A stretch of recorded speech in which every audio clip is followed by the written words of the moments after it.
आसंता निर्वाचन सुचारू रूपे नियंत्रण पाई भारतीय जनता पार्टी तरफ भद्रक निर्वाचन मंडली रे विधानसभा स्तरीय एक स्थायी कार्यालय हुआसठारे उद्घाटित होइछि। एही अवसर रे विधानसभा प्रार्थी सीतांशु शेखर महापात्र एवं लोकसभा प्रार्थी अभिमन्यु सेठी जोग देई आनुष्ठानिक भावे कार्यालय को उद्घाटित करथिले।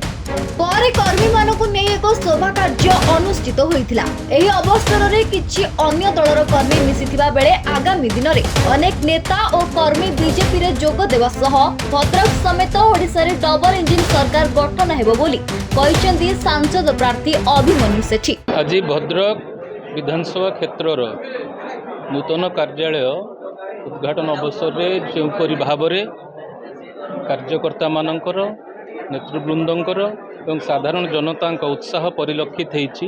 गोटे जिनिस सूचना दौछि आगामी दिन में भारतीय जनता पार्टी प्रार्थी माने एठारे विजयी होबाकु जाउछंती।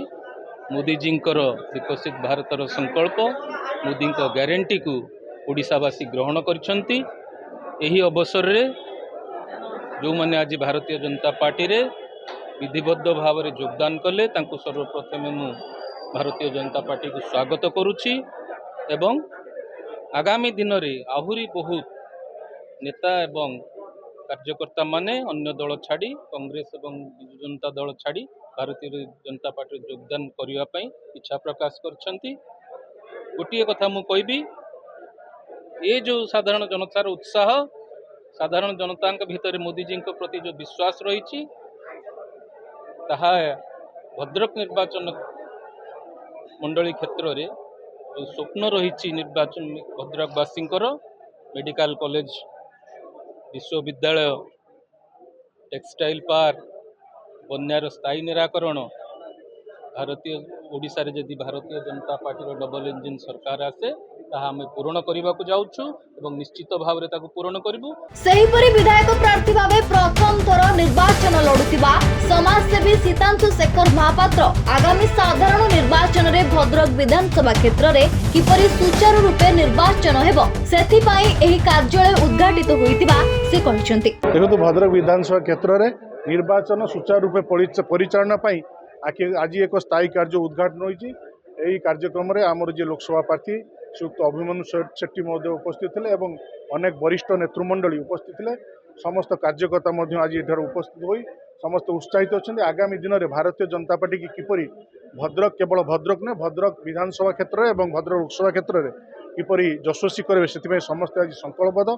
कारण दीर्घ 24 वर्षर जो भ्रष्टाचारी सरकार विरुद्ध में आज समस्त ओडिशावासी स्थिर कर सारी मनस्थ कर सारी एथर परिवर्तन आवश्यकता अच्छी।